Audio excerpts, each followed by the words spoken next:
semuanya. Bagaimana kabarnya hari ini? Alhamdulillah sehat ya. Selamat datang kembali di pembelajaran sistem pencernaan manusia. Pada kesempatan kali ini, kita akan belajar tentang struktur dan fungsi pencernaan makanan pada manusia. Sebelum memulai pembelajaran kita kali ini, tujuan pembelajaran kita yang pertama adalah melalui pengamatan video edukasi dan simulasi interaktif.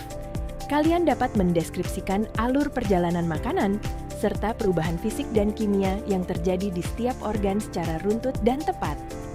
Yang kedua, melalui kegiatan rumusan hipotesis, kalian dapat melatih kemampuan prediksi dan penalaran ilmiah terkait proses pencernaan secara logis.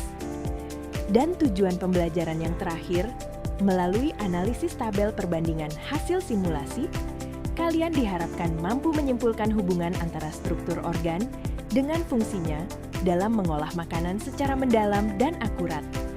Perjalanan kita dimulai dari mulut dan kerongkongan. Di sini, kita akan melihat perubahan mekanis dan kimiawi pertama pada makanan.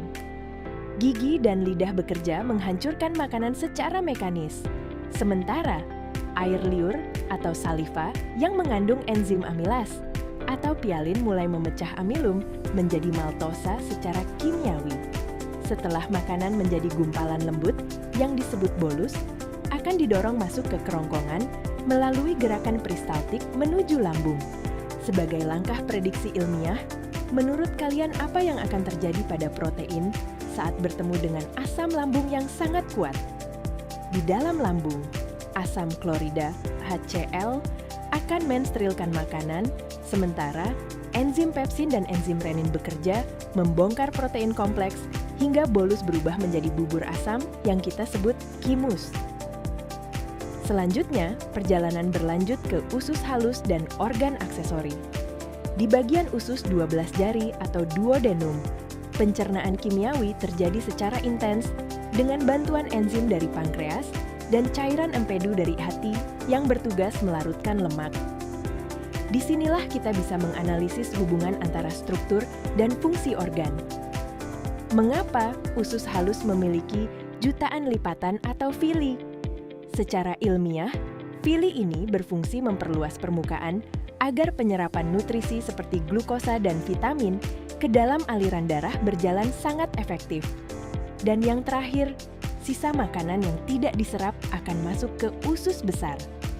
Di sini, terjadi pengaturan kadar air dan proses pembusukan sisa makanan dengan bantuan bakteri, baik seperti E. coli yang menghasilkan vitamin K bagi tubuh kita.